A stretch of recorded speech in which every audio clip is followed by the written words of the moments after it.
Salam sejahtera, terima kasih karena bersama dengan saya di Nazilin Unity Channel. Ini adalah sebab pengakuan Anwar Ibrahim mengapa dia jemput Trump dalam persidangan ASEAN. Kata Anwar, perlu bijak berdiplomasi, kata Anwar kepada pengkritik ekoran jemputan untuk Trump. Perdana Menteri Datuk Seri Anwar Ibrahim memulangkan paku buah keras kepada segelintir yang mengkritiknya ekoran jemputan yang diberikan kepada Presiden Amerika Syarikat Donald Trump untuk menghadiri sidang kemuncak ASEAN hujung bulan ini. Ini karena para pengkritiknya tidak mempunyai kebijaksanaan untuk berdiplomasi, waima dengan musuh sekalipun. Beliau menegaskan keperluan untuk mencari penyelesaian yang tuntas meskipun umum mengetahui bahawa Amerika ialah sekutu kuat Israel. Inilah kelebihan Anwar Ibrahim, kebijaksanaan beliau berdiplomasi dengan sesiapapun termasuklah musuh. Saya tidak tahulah apa yang bakal berlaku kalau sekarang ini kita dipimpin oleh pembangkang yang diketuai oleh Bersatu dan PAS untuk menyelesaikan masalah sukarelawan Malaysia yang baru-baru ini ditahan. Apa agak-agaknya yang akan jadi?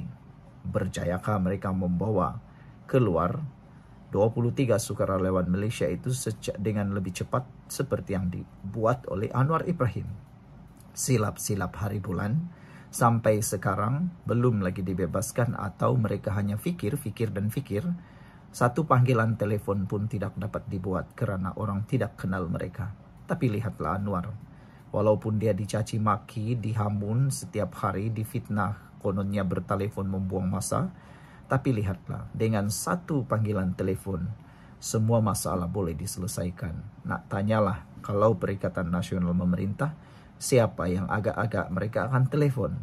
Kalaulah mereka tidak bijaksana berdiplomasi, bolehkah mereka telefon bantuan daripada sekutu seperti Mesir, Jordan, dan antaranya juga bolehkah kita bersembang untuk berunding dengan Donald Trump?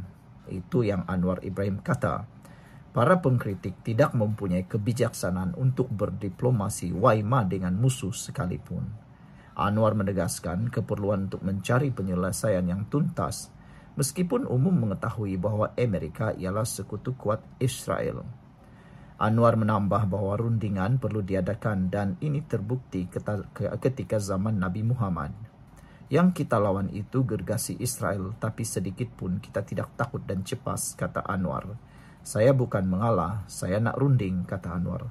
Sebelum kita teruskan ulasan ini, jangan lupa tinggalkan komen Anda dengan tanda pagar kami benci pembohong. Tapi sebelum itu, izinkan saya dulu berkongsi dengan Anda semua. Ini ialah terapi imun transfer factor folate. Terapi imun yang meningkatkan daya imun badan kita sehingga 400%. Secara umum dan ringkasnya, apabila imun badan kita bodoh, lemah dan tidak seimbang, kita kena penyakit dan tidak sembuh daripada semua jenis penyakit. Tetapi terapi imun ini mengajar, mendidik, menguatkan dan menyeimbangkan imun badan kita. Apabila imun badan kita sudah jadi kuat, bijaksana dan seimbang, kita sembuh dari semua jenis penyakit. Kerana imun badan kita lah yang membersihkan dan menyembuhkan kita daripada berbagai penyakit.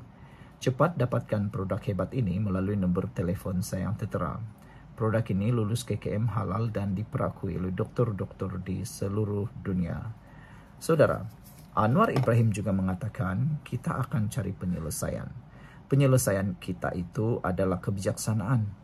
Bukan kita menyerah, kita mencari hela penyelesaian diplomasi, kata Anwar. Jangan ikut sentimen, angkuh kita seolah kita tahu semua. Hina nama saya atas nama ASEAN, jemput Donald Trump. Ini soal kebijaksanaan. Politik kematangan harus ada, kata Anwar. Beliau berkata demikian dalam himpunan Malaysia bersama Gaza di Bukit Jalil.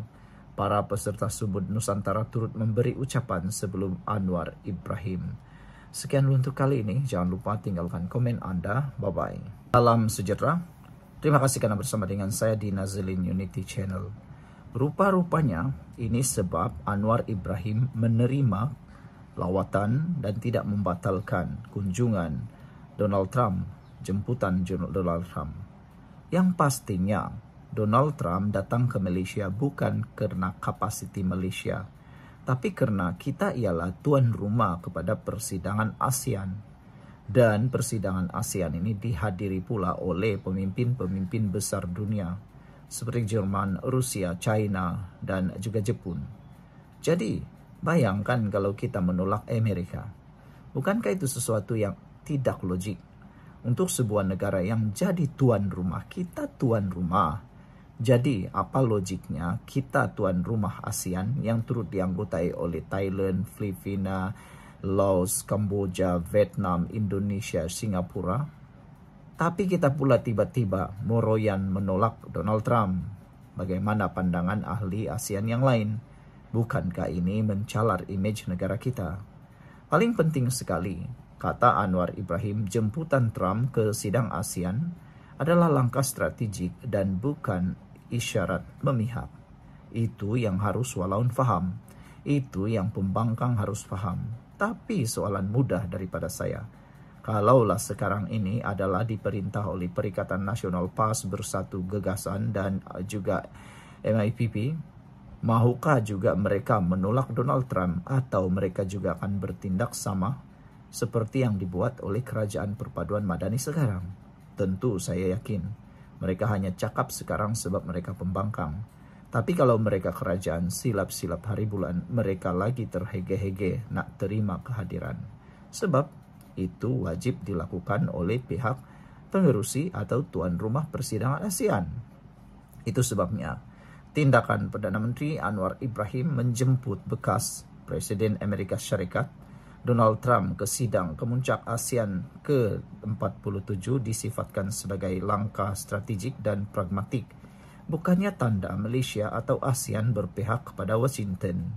Penganalisis geopolitik Ahmad Firdaus Muhammad berpendapat, jemputan itu perlu dilihat dalam konteks realiti baharu dunia pasca globalisasi yang kini dikawal oleh kuasa ekonomi dan keuangan, bukannya kekuatan tentera semata-mata.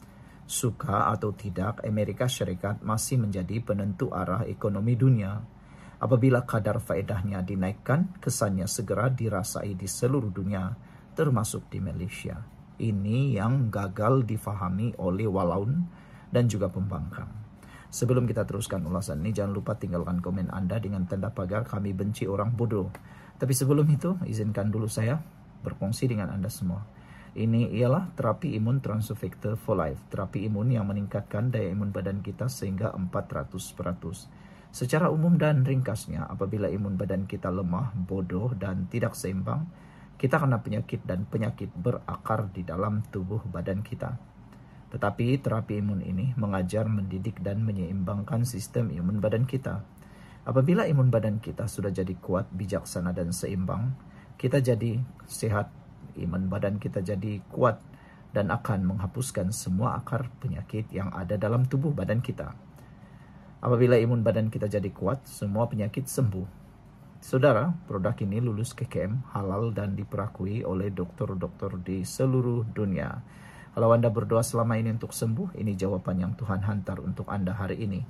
Saudara-saudara sekalian, betullah kata penganalisis geopolitik ini. Suka atau tidak, Amerika Syarikat masih menjadi penentu arah ekonomi dunia. Apabila kadar faedahnya dinaikkan, kesannya segera dirasai bukan sekadar di dunia lain, tapi termasuk Malaysia. Ringgit melemah, pelabur beralih, dan harga barang meningkat, katanya dalam satu kenyataan analisis. Beliau menjelaskan pengalaman dunia menyaksikan bagaimana Washington menunjukkan kekuatan sebenar melalui kuasa mengawal aliran wang global, seperti yang berlaku apabila Rusia disekat daripada akses kepada dolar Amerika pada tahun 2022 selepas menceroboh Ukraine.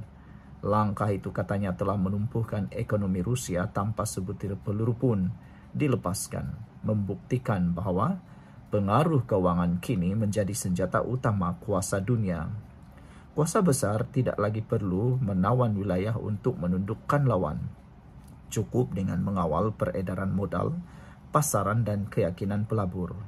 Dalam lanskap antarabangsa yang kini berpaksi kepada tiga kutub utama yaitu Washington, Beijing, dan Moskow, beliau menegaskan bahawa pragmatisme adalah pendekatan terbaik bagi Malaysia dan ASEAN.